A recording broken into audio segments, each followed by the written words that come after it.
Jonas capítulo 4, versículo 1 ao versículo 5, diz assim a palavra de Deus, irmãos. Com isso, desgostou-se Jonas extremamente e ficou irado.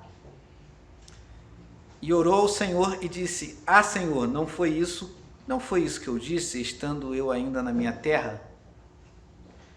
Por isso me adiantei fugindo para Tarsis, pois sabia que és Deus clemente, é misericordioso, é tardio em irar-se, é grande em benignidade e te arrepende do mal.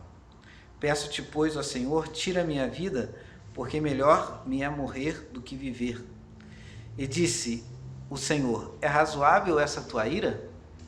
Então Jonas saiu da cidade e assentou-se ao oriente da mesma, e ali fez uma enramada e repousou debaixo dela à sombra, até ver o que aconteceria à cidade. Pois bem, meus irmãos, estamos na sequência abençoada aí, né? Deus ele falando ao nosso coração por meio do profeta Jonas, as exposições que aqui foram feitas até agora. Eu pude ver particularmente como ouvinte da palavra de Deus, a manifestação da graça de Deus sobre nós, falando ao nosso coração de maneira especial, particularmente falou ao meu coração de maneira muito especial, né? E nós já vamos ver daqui a pouco já um outro livro para fazer a exposição que Jonas está acabando, né? Não podemos parar com essa sequência de exposições do Antigo Testamento. Pois bem, meus irmãos, começamos no capítulo 1, né? Com nosso irmão Sidney, vendo que Jonas já era um profeta e que ele recebe, né, nessa narrativa de 4 capítulos do seu livro, recebe uma missão específica que era para pregar em Nínive, né? Pregar uma palavra de arrependimento ali, uma palavra de juízo da parte de Deus. Pois bem, como foi explicado pelos nossos irmãos do contexto, né? Jonas, ele não concordando com aquilo que Deus estava atribuindo a ele não concordou, irmãos, ele não queria fazer aquilo. Então ele vai para outra cidade, né? A ponto de fugir do chamado de Deus, da missão de Deus para ele. E vemos todo o desenrolar do primeiro capítulo, irmãos, quando as pessoas percebem ali que Jonas era o responsável por aquela grande tempestade, né? Que eles estavam quase morrendo e que Jonas era o responsável por aquilo. Pois bem, meus irmãos, Jonas ele se revela e fala: olha, isso tudo é porque eu desobedeci a Deus, né? Porque Deus me mandou para um lugar e eu fui para o outro, e aqui estou com vocês, né? Faz o seguinte, quer resolver esse problema? Me manda aí para a água, me joga na água que tudo vai acabar. E realmente aconteceu. Jonas foi à água e no capítulo 2 nós vemos ali que Jonas vai ser engolido por esse grande peixe. Como foi também muito bem exposto aqui pelos irmãos, né? Uma situação muito terrível ali, está dentro da barriga daquele animal 3 dias, né? Nosso irmão Sidney falou que ali era um lugar de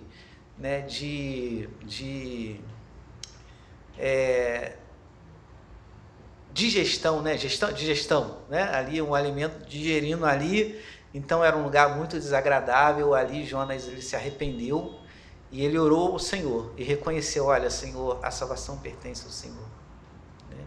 O Senhor pertence à salvação, ou seja, ele cai em si e ele percebe que mesmo não querendo fazer aquilo que Deus queria, ele iria fazer aquilo que Deus queria. Né?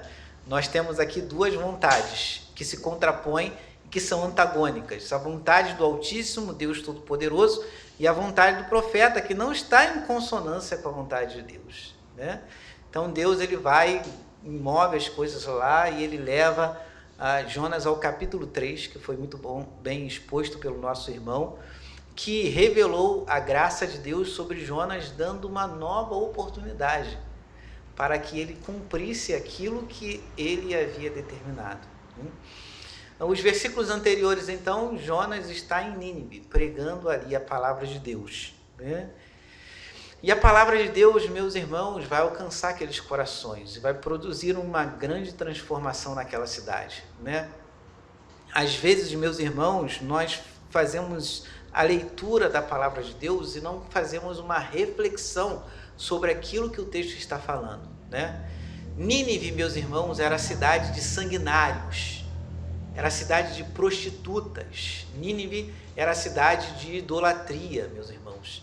Era uma cidade que era dada ao pecado. Ninguém ali em Nínive era como o contexto de Noé, onde foi achado ali tem um justo, né? Não tem justo nenhum lá. É uma cidade totalmente entregue ao pecado. E a palavra de Deus, meus irmãos, pregada ali, produz um grande arrependimento, produz uma grande transformação naqueles corações. Lemos aqui no texto, meus irmãos, que isso é impossível para o homem, mas é possível para Deus. Deus salva pecadores, irmãos. Deus salva pecadores, né? Não importa em que pecado esteja, ou qual situação que esteja. Se Deus decidir salvar, Deus vai salvar. E a manifestação da graça de Deus vai ser poderosa. E vai transformar vidas e vai transformar corações. Deus muda uma cidade que não podia ser mudada por ninguém. Somente por Ele mesmo, né? Somente Deus poderia transformar aqueles corações. E Ele decide fazer isso mediante a exposição da palavra, por meio da boca do profeta. Deus chama aquele profeta, entrega essa missão, o profeta tenta fugir, Deus dá uma nova oportunidade ao profeta, o profeta vai e Deus faz maravilhas ali naquele momento da pregação, né? Se o texto de Jonas, meus irmãos, terminasse aqui no capítulo 3, nossa, Jonas seria, meus irmãos, um dos maiores profetas do Antigo Testamento, né? Porque ele pregou e as pessoas ali, mediante a pregação dele, né, foi alvo e instrumento da graça de Deus sobre a vida daquelas pessoas. Pois bem, Deus realizou o seu propósito. Era isso que eu queria fazer. Queria salvar pessoas ali. Queria levar pecadores ao arrependimento.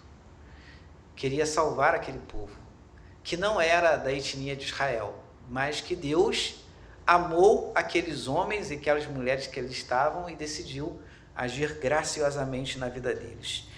Capítulo 4, então, meus irmãos, né, de maneira antagônica, Deus vai perceber que Jonas está desgostoso com aquilo que ele fez no capítulo 3. Ele está desgostoso, ele está triste, ele está chateado, sabe? Deus, não gostei do que o Senhor fez. E aí ele vai falar no versículo 2, eu sabia que isso ia acontecer. Sabia, Deus, por isso que eu não queria deixar minha terra para ir lá pregar para Nínive, porque eu sabia que isso ia acontecer. Sabia, eu ia pregar, aqueles homens iam se arrepender e o Senhor ia salvar eles, e eles seriam convertidos ao Senhor. Eu sabia que isso ia acontecer, eu não queria que isso acontecesse. Não queria. Sabe aquela situação que você fala assim para Deus? Poxa, Deus, não queria que isso acontecesse assim, né? Não tem situação que você fala assim para Deus? Ah, pastor, nunca falei isso para Deus. Ah, mas pensa. Olha, Deus, não queria que acontecesse assim, né? Queria que acontecesse de outra forma, mas aconteceu assim. E aí, Jonas, ele está não apenas desgostoso, mas ele está irado. Ele está com raiva. E ele vai orar a Deus e vai expressar essa indignação, essa raiva.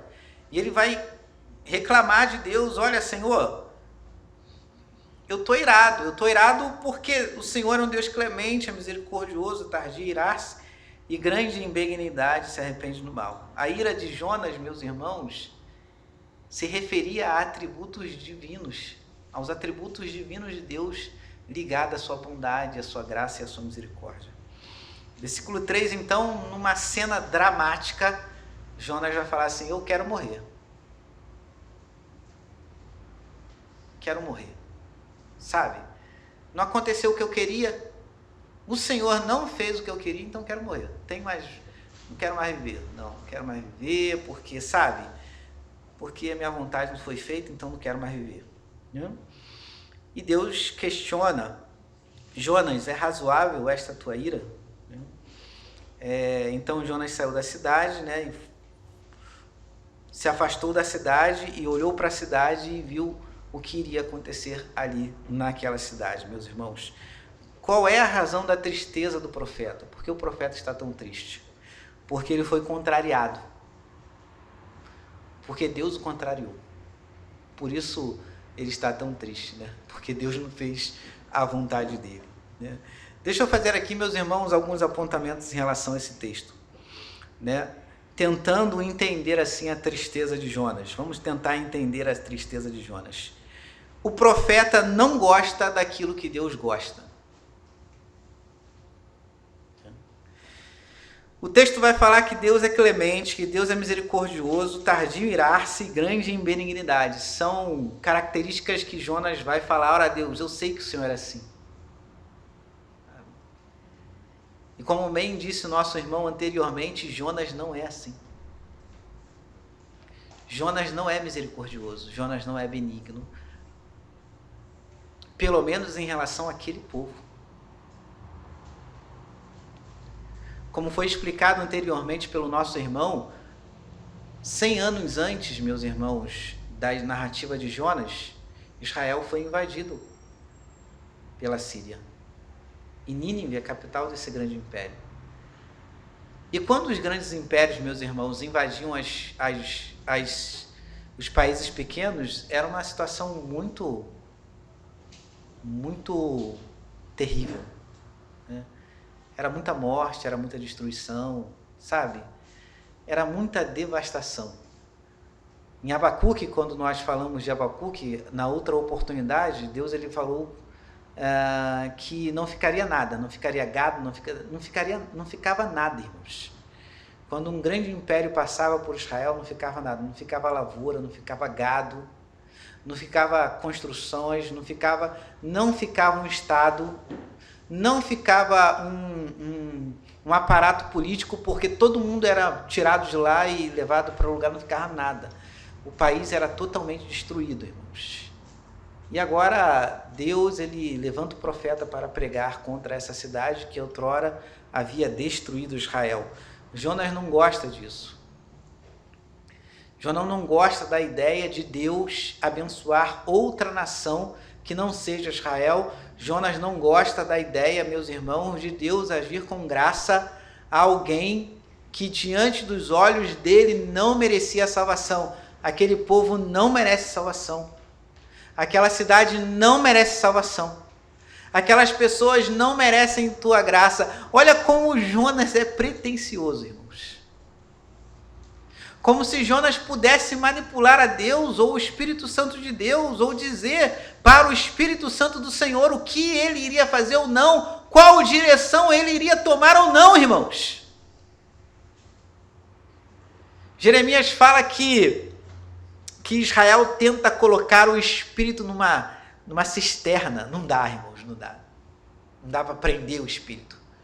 Não dá para manipular o Espírito, irmãos. Igreja nenhuma manipula o Espírito Santo, meus irmãos. Igreja nenhuma manipula a Deus.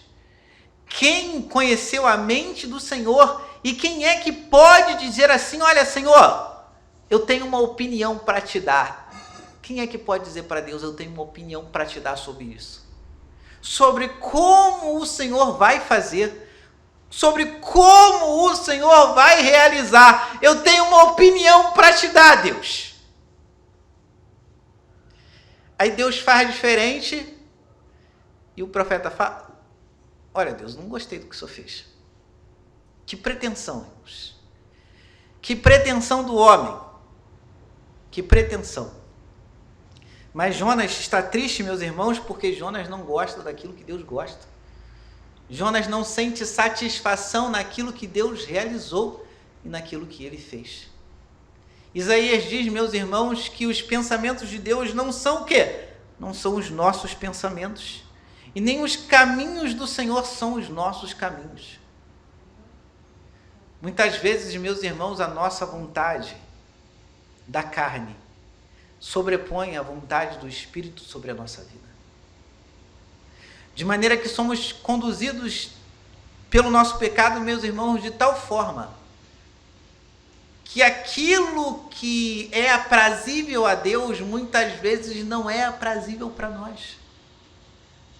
muitas vezes não se torna aprazível para nós.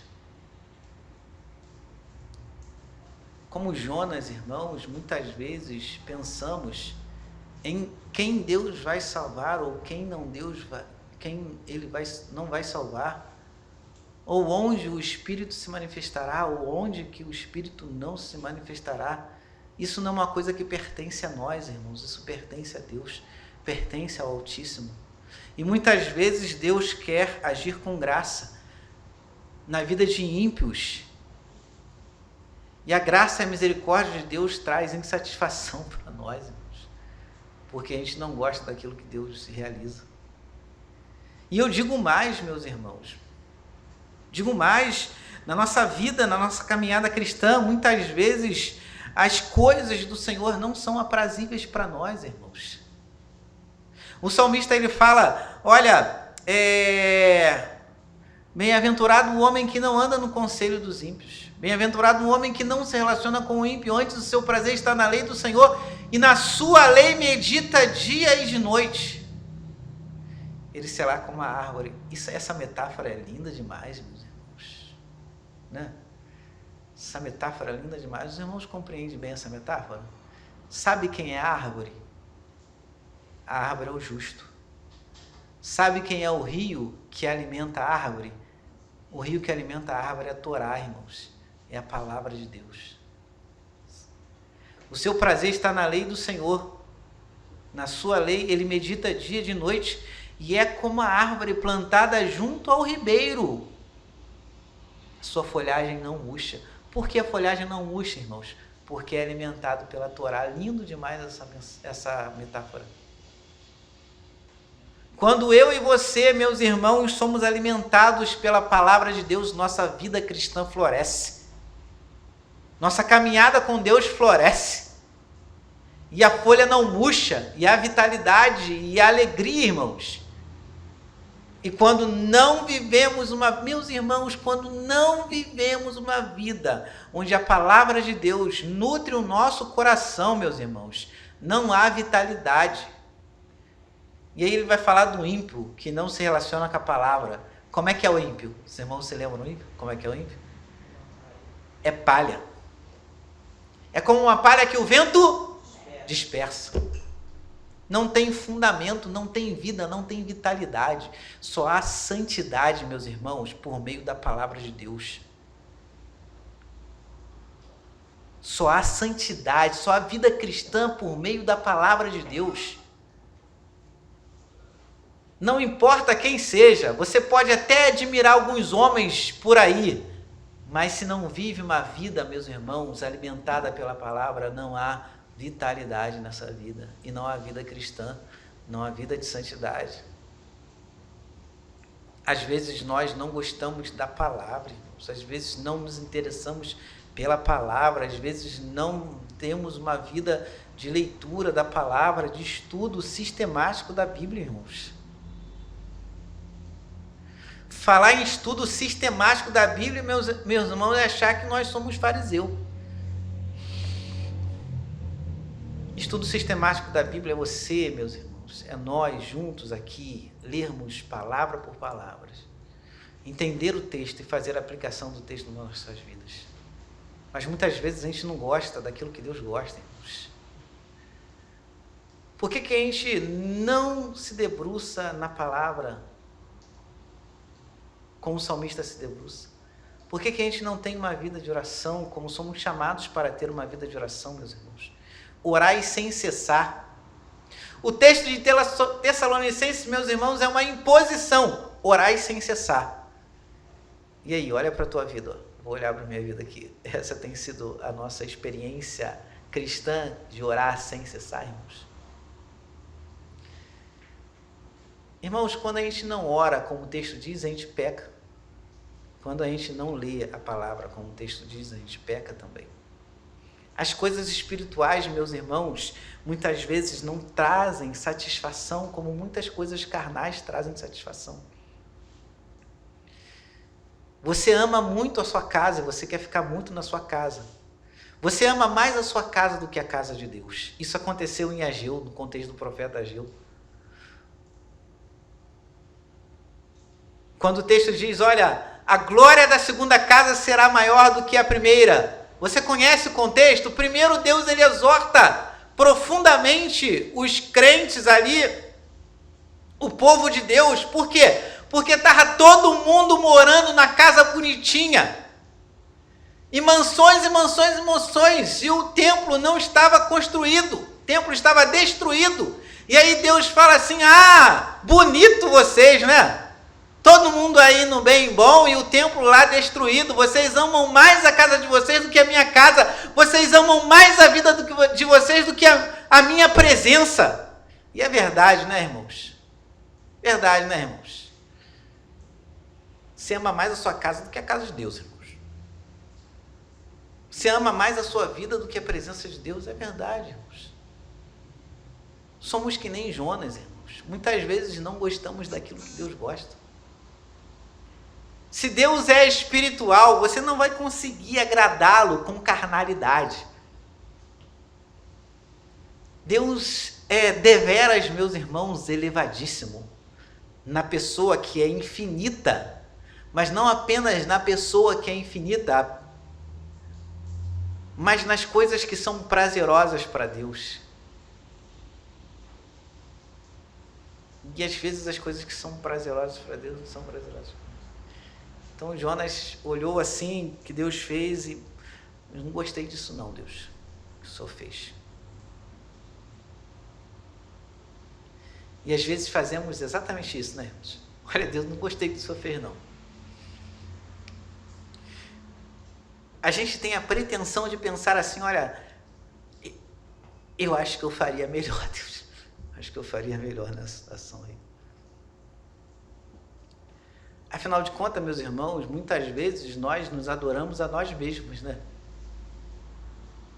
Nos tornamos nossos próprios ídolos e deixamos de tributar a Deus a glória que pertence a Ele. Segundo apontamento, meus irmãos, no versículo 2, ele ora a Deus e disse, Senhor, não foi por isso que eu disse, estando eu ainda na minha terra, por isso me adianto, fugindo para Tarsis, pois sabias que és um Deus clemente, misericordioso e tardio em irar-se, e grande em benignidade, e que te arrependes no mal. Qual é o princípio básico, meus irmãos, teológico da oração? Oração, meus irmãos, não é instrumento de barganha, instrumento de conquista. Eu vou orar, Deus vai me dar. Eu vou orar, Deus vai realizar. Afinal de contas, a oração muda o coração de Deus, né, gente? E a oração também muda a vontade de Deus. Por favor, não pregue essa heresia.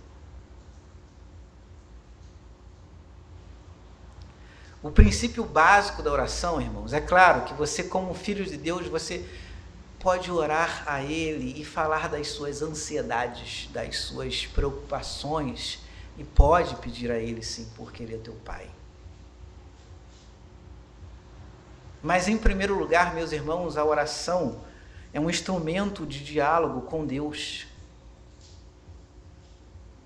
Entendendo isso, você deve orar, em primeiro lugar, e ter satisfação no ato de orar a Deus. Olha, Deus, que satisfação que eu tenho de falar com o Senhor. Porque lá no Antigo Testamento, Pai, não era todo mundo que ajoelhava, botava o joelho no chão e orava ao Senhor e tinha a certeza de que o Senhor estava ouvindo. Em Cristo Jesus, eu sou acolhido em Tua presença e posso orar, eu posso falar contigo, porque antes as pessoas não podiam falar com o Senhor. Que grande alegria eu tenho de poder orar ao meu Pai Celestial e ter a certeza que em Cristo Jesus há comunhão, há verdadeira comunhão. Você já sentiu prazer simplesmente no orar? Falar assim, olha, Deus, eu estou cheio de problema, mas hoje não quero pedir nada não. Vamos conversar, né? Vamos falar, Deus. Sabe, Deus, vamos falar, vamos conversar. Que alegria, que satisfação eu tenho de poder elevar a minha voz até o Senhor. E saber que o Senhor está aqui comigo, me ouvindo. E se eu tenho prazer no falar, eu tenho prazer no ouvir também, porque o texto fala conosco. E aí você ora e você recebe também de Deus. E Deus fala também com você. É uma via de mão dupla.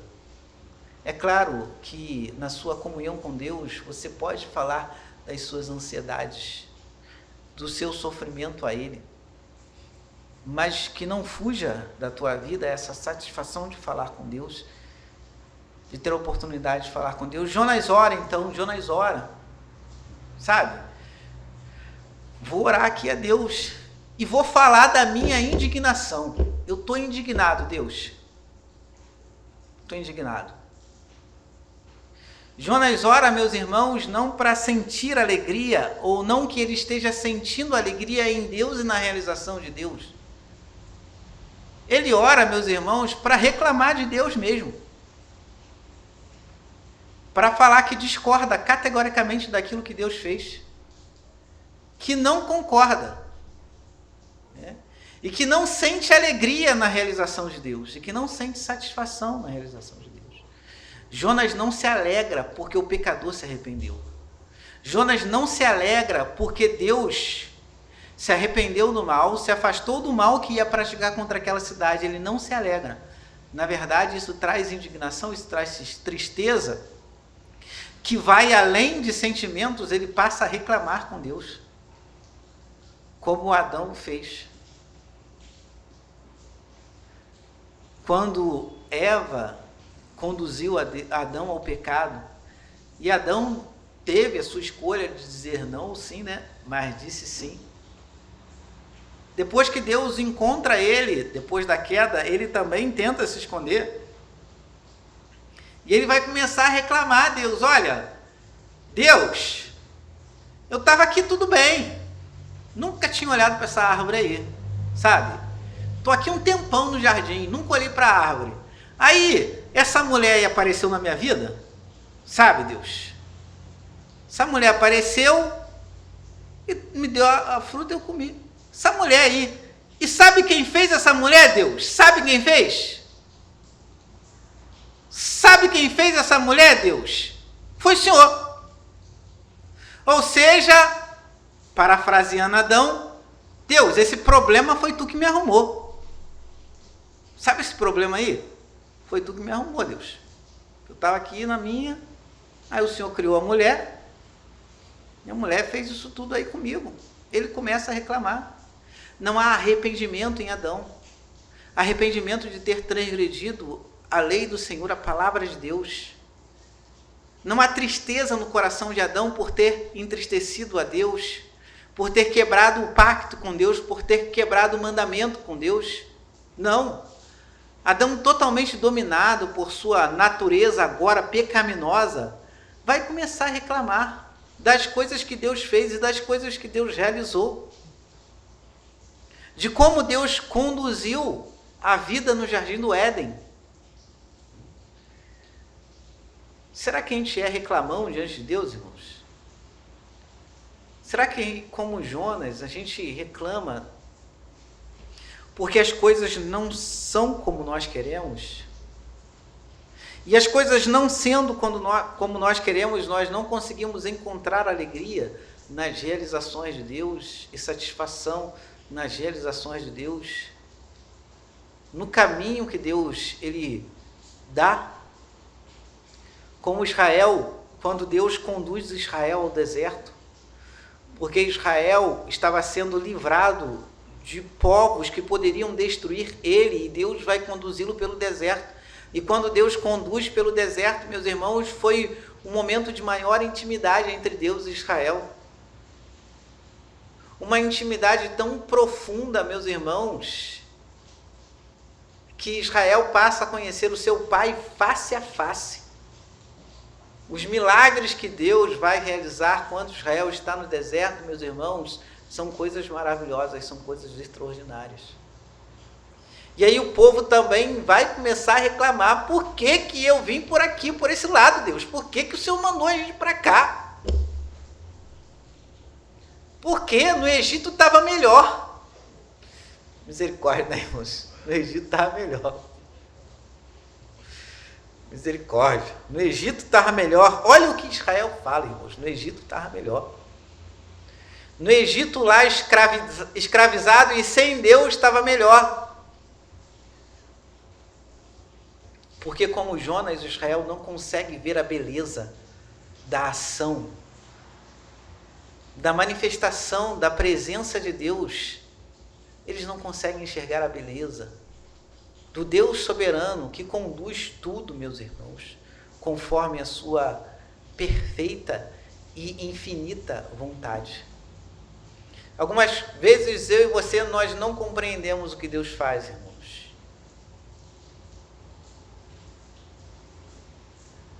Mas Hebreus vai nos ensinar que um ato de fé é justamente isso.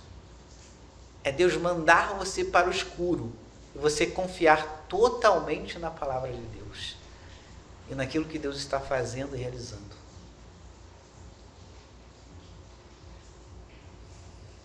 E aí ele começa a conversar com Deus para reclamar, irmãos. Por isso ele estava tão triste, né? Porque Deus não faz aquilo que ele quer, ele não gosta daquilo que Deus faz, ele começa a reclamar, né? E no versículo 3, meus irmãos, vemos assim, o drama do profeta, que pede para Deus, né, finalizar com a sua vida. Porque é muito doloroso para o profeta, meus irmãos, é muito doloroso para Jonas, ver que Deus dá vida a outras pessoas. E aqui, mais uma vez, deixa eu aproveitar a oportunidade aqui e pegar um pouquinho do gancho da exposição do nosso irmão Adriel. Muitas vezes, meus irmãos, não sentimos alegria na manifestação da graça de Deus na vida das pessoas.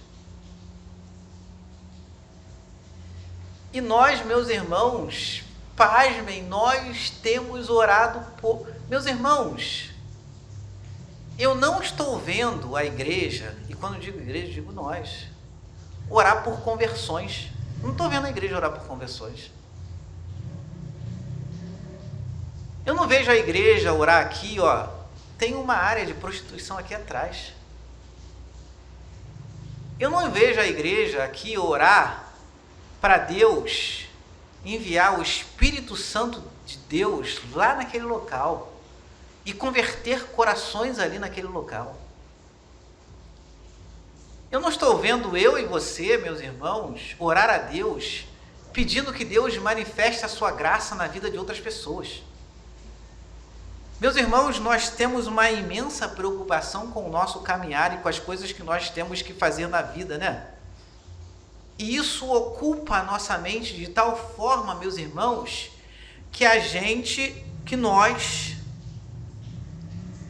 que nos é roubado a alegria de ver Deus convertendo pessoas.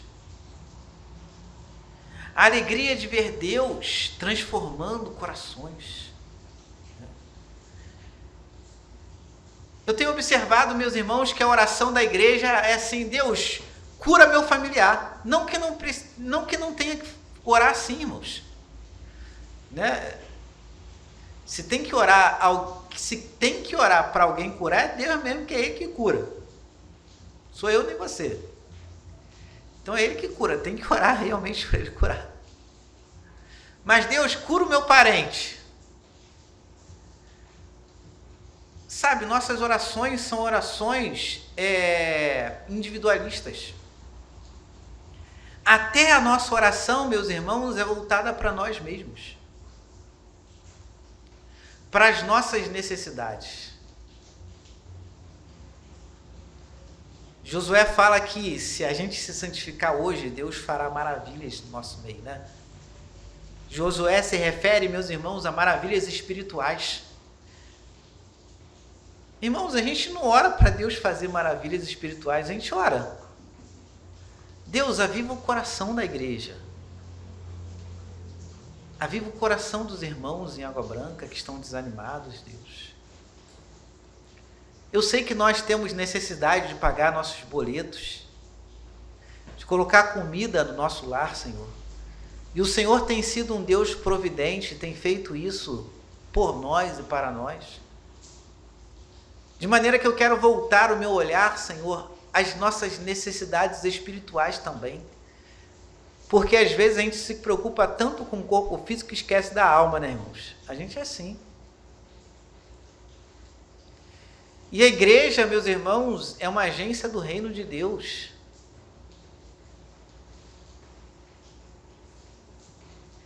Que precisa também orar para que Deus converta corações. Há corações aí fora que precisam ser convertidos, irmãos. Há servos e servas do Senhor aí fora. Há prostitutas que Deus quer curar, que Deus quer livrar dessa alma. Há homens indignos que Deus quer dar dignidade por meio do Evangelho.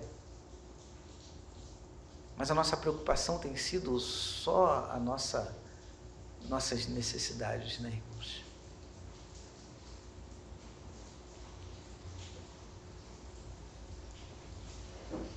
De maneira tal que a gente não consegue ter alegria nessas realizações de Deus.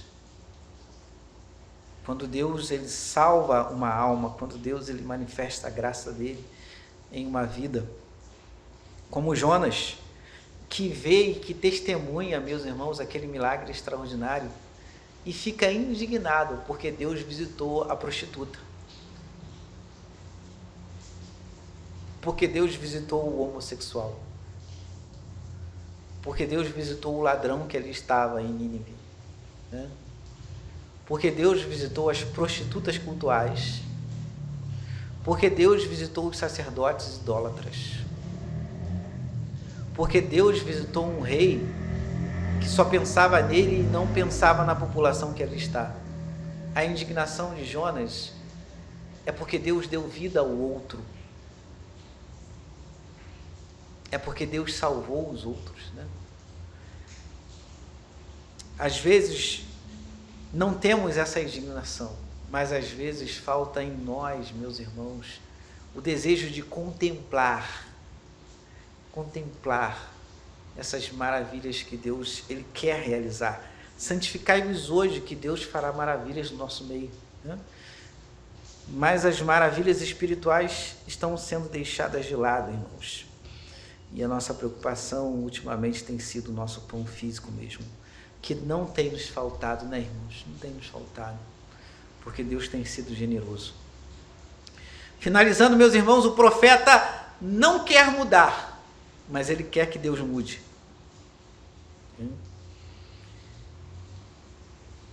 Desde o início da narrativa, meus irmãos, de Jonas, nós percebemos o quanto ele está irredutível na sua vontade pecaminosa. O quanto ele não quer ceder. E aí, como eu falei, como eu informei, né, nós temos uma questão antagônica entre a vontade soberana de Deus e a vontade humana de Jonas. Mas Deus, que é soberano, que é infinito, meus irmãos, possui recursos ilimitados para convencer Jonas de fazer a sua vontade. Em contraposição, Jonas, meus irmãos, Jonas tem que recurso para fazer que Deus abandone a vontade dele e faça a vontade de Jonas. Que recursos Jonas tem para realizar essa grande proeza? Nenhum, irmãos. Nenhum. Mas é interessante a pretensão do profeta, que quer que Deus mude a sua vontade para realizar a dele. E qual é a vontade de Jonas? A vontade de Jonas é que aquele povo, que morra todo mundo. É a vontade de Jonas, que morra todo mundo. Literalmente é a vontade de Jonas, que morra todo mundo. Essa é a vontade de Jonas. Jonas quer que todo mundo morra. Ainda bem que Deus não faz a vontade de Jonas e nem vai fazer. Assim como Jesus também não faz a vontade de João e de Tiago, que vira para ele e fala: Senhor, nós vamos orar e vai descer fogo do céu e vai queimar todo mundo. Vai queimar todo mundo. Queima todo mundo logo, Senhor. Às vezes nós queremos queimar as pessoas e às vezes Deus quer salvar as pessoas. Às vezes aquele a quem a gente atribui indignidade e quem a gente já coloca no inferno, né? Tem algumas igrejas aí, meus irmãos, que já colocam as pessoas no inferno. Que não há esperança para aquela vida, nem mesmo Jesus pode mudar aquele coração. Nós somos muitas vezes, meus irmãos, pretensiosos e insistimos em um caminho que Deus não quer que nós sigamos. Nós insistimos num caminho que Deus não quer que nós sigamos. Agostinho conta essa experiência. A experiência de como a sua vida, parte da sua vida, ele tenta deixar o caminho de Deus, ele tenta se afastar de Deus, abraçando uma vida promíscua. E quando ele cai em si, ele fala isso: eu estava exatamente onde Deus queria que eu estivesse. Eu fui para lá, eu fui para cá, eu fui para lá. Eu fiz tantas coisas e no final eu percebi que eu estava aonde Deus queria que eu estivesse. Será assim na minha vida? Será assim na sua vida? Deus tem uma proposta de caminho para você. E Ele vai manter você nesse caminho. Não importa se muitas vezes esse caminho, no início, não seja muito atrativo para você. Mas quando se trata do Filho de Deus, da Filha de Deus, você vai perceber que estará exatamente no caminho onde Deus quer que você esteja. Deus não vai mudar a vontade dele para realizar a sua vontade. Mesmo porque o coração do homem, ele é enganoso. Se Deus deixar que você tome decisões baseadas e fundamentadas no teu coração enganoso, você vai se perder. Você vai se perder. Como Jonas, num determinado momento, se perdeu. Mas Deus não desistiu de Jonas, como falou o nosso irmão. E Deus, ele não desiste de nós. O que devemos fazer, meus irmãos, é o contrário do profeta. Devemos orar para que Deus converta nosso coração à sua vontade. E assim possamos nos deleitar na vontade de Deus, na vontade do Altíssimo. Santidade, meus irmãos, tem a ver com satisfação também. De você ter alegria de viver o caminho do Senhor.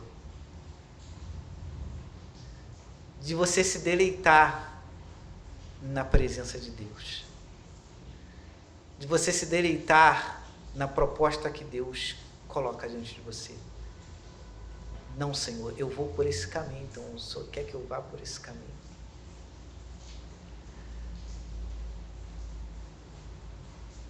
Como a citação de Epicureu que eu fiz no estudo. Quando encontramos Deus, não nos tornamos mais Senhor da nossa vida. Ele se torna o Senhor da nossa vida. Se Ele quer me levar para a esquerda, eu vou para a esquerda. E se Ele quiser me levar para a direita, eu vou para a direita. Não mais resistirei, mas me deleitarei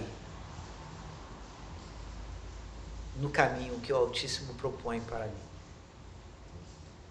Assim devemos ser nós, meus irmãos. Ter prazer e alegria na vontade de Deus. Orar a Deus para que Deus nos tire dos nossos pecados, que são muitos. dos pecados que a gente nem acha que é pecado, né? Porque uma coisa é o crente que deixa de atender o chamado para o culto porque está doente ou está trabalhando. Outra coisa é o crente que deixa de vir para ficar vendo, né, série na Netflix em casa no domingo. Mas eu sei que os irmãos aqui não fazem isso, né? Às vezes nós somos arrogantes, irmãos. Tem muito crente arrogante. Tem muito crente que nem Jonas, que enxerga em si uma santidade que não existe, não existe, não existe, não existe. Que enxerga em si uma maturidade cristã também que não existe. Não há santidade sem a presença de Cristo, irmãos. Cristo é o nosso santificador. E não há santidade sem a palavra de Jesus. No capítulo 6, as pessoas olhavam para aquilo que Jesus estava, ouviram aquilo que Jesus estava pregando, e as pessoas se indignaram com aquilo, não se alegraram com aquilo. E Jesus estava falando justamente sobre eleição, né? Eleição não é a doutrina calvinista não, irmãos. Eleição é uma doutrina bíblica. Calvino é alguém que faz um comentário sobre uma doutrina que está na Bíblia. Assim como predestinação também. Tem gente que não entende, que eu também não entendo, né? Mas dizer que não existe, irmãos, não tem como dizer que não existe, porque está lá. O texto traduzido em Efésios de predestinação é predestinação mesmo. A palavra é essa mesmo. Que Deus predestinou mesmo. Mas tem gente que se incomoda, né? Mas é uma doutrina bíblica, é uma doutrina de Jesus. Aí surgem comentaristas que vão comentar essa doutrina. Mas a doutrina é de Jesus. E Jesus fala lá, vocês não podem vir a mim se Deus não trazer vocês. Ou seja, a conversão não é do homem, conversão é de Deus. É Deus que converte o coração. E as pessoas começaram a falar, você está falando asneira aí, bobagem. Né? Se opondo à vontade, à palavra, se opondo à palavra, querendo que Deus mude a sua palavra, querendo que Cristo mude a sua pregação, para que eles permaneçam em suas posições pecaminosas. Deus não vai mudar a palavra dele para que o nosso pecado permaneça em nós. Quem precisa mudar, meus irmãos, somos nós. O Espírito Santo de Deus pode produzir essa mudança. Né? Por que você está tão triste, Jonas? Porque eu não gostei daquilo que Deus fez. E por isso estou começando aqui a reclamar de Deus, vou reclamar com Deus. Né? Prefiro morrer a ver Deus dando vida para essas pessoas. Eu não vou mudar. Deus é que tem que mudar, porque eu não vou mudar. Que Deus tenha misericórdia de nós, meus irmãos, e que Ele converta o Jonas que é em nós, né? Nos tornando verdadeiramente, meus irmãos, filhos que têm prazer em sua eterna, doce, gentil e maravilhosa vontade. Vamos orar, meus irmãos, e celebrarmos a ceia do Senhor. Querido Deus e eterno Pai, Tu és maravilhoso, Senhor, Tu és magnífico, ó Deus, e diante, ó Deus, da Tua palavra, Senhor, nós queremos nos alegrar, Senhor. Queremos nos alegrar, ó Deus, porque temos a oportunidade de ouvir a Tua voz, ó Pai. Somos exortados pelo Senhor, ó Deus, na figura do profeta Jonas, ó Deus, com quem muitas vezes nós nos identificamos, Senhor. Mas assim, ó Deus, como o Senhor agiu graciosamente na vida do profeta, Senhor. Ó Deus, não deixando Jonas permanecer, ó Deus, no seu pecado. Mesmo, ó Pai, após a realização do milagre do Senhor naquela cidade, ó Pai, o Senhor vai dialogar com Jonas, ó Pai, o Senhor vai falar com Jonas, ó Deus. E nós queremos pedir, ó Pai, que em nome de Jesus o Teu Santo Espírito converta o Jonas que muitas vezes há em nós, Senhor. Daquele, ó Deus, de se opor, ó Deus, à Tua vontade, ó Pai. Muitas vezes, ó Pai, se alegrar muito mais no nosso pecado do que na Tua própria presença, Senhor. Ó Pai, muitas vezes murmurar, Senhor, das coisas maravilhosas que o Senhor tem realizado, ó Deus, e tem realizado em nossas vidas, ó Pai, e na vida dos nossos irmãos também, ó Deus. Ó Pai, o Senhor é o Deus Altíssimo, é o nosso Pai. Revela, Deus, a sua palavra, revela a sua palavra, que é a fonte da sua eterna vontade, Senhor. Somos nós, ó Deus, que precisamos mudar, Senhor. Somos nós que precisamos abandonar nossos pecados, ó Deus, e converter nosso coração, ó Deus, a Ti e nossa mente ao Senhor, ó Deus. De maneira, Deus, que as coisas espirituais, ó Deus, se tornem, ó Deus, aprazíveis para nós e traga grande alegria, Senhor, e grande satisfação, ó Deus, ao nosso coração, Pai. Quando estamos, ó Deus, diante da ceia do Senhor, ó Deus, pensamos sobre isso, ó Deus.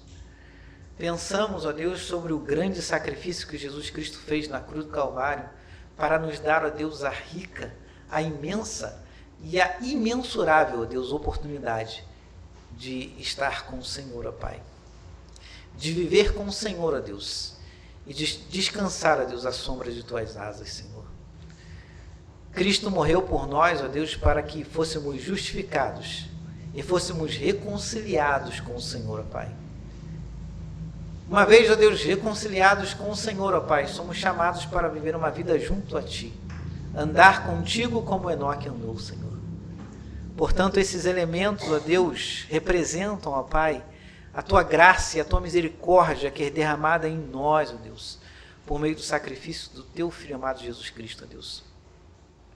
Amor eterno, ó Deus, amor imenso, amor, ó Deus, que nos converte, ó Deus. Amor, ó Deus, que nos dá, ó Deus, certeza, ó Deus, nos dá certeza e convicção para vivermos, ó Deus, aqui nessa terra e para existirmos nessa terra, Senhor. Ó Pai, este pão representa o corpo de Jesus, este suco representa o sangue, ó Deus, que simboliza a aliança, Deus, que temos contigo, Senhor. Somos Teus filhos, ó Pai, e nessa noite, Teu Santo Espírito está aqui, ó Deus, para ceiar conosco, Deus. Limpa o nosso coração, Senhor, em nome de Jesus. Ó Pai, que por meio da presença do Teu Santo Espírito em nós, ó Deus, o Senhor nos dê, ó Deus, a dignidade, ó Pai, de participarmos, ó Deus, desta ceia. E que esses elementos, ó Deus, sejam fontes de bênção, ó Deus, na minha vida e na vida dos meus irmãos, ó Pai. Que Ele transforme, ó Deus, nossos corações, nossas mentes, ó Deus. Que Ele haja até mesmo, ó Deus, sobre o nosso corpo físico, ó Pai. Em nome de Jesus, ó Deus, oramos, ó Pai, e pedimos essas coisas, ó. Em nome de Jesus. Amém.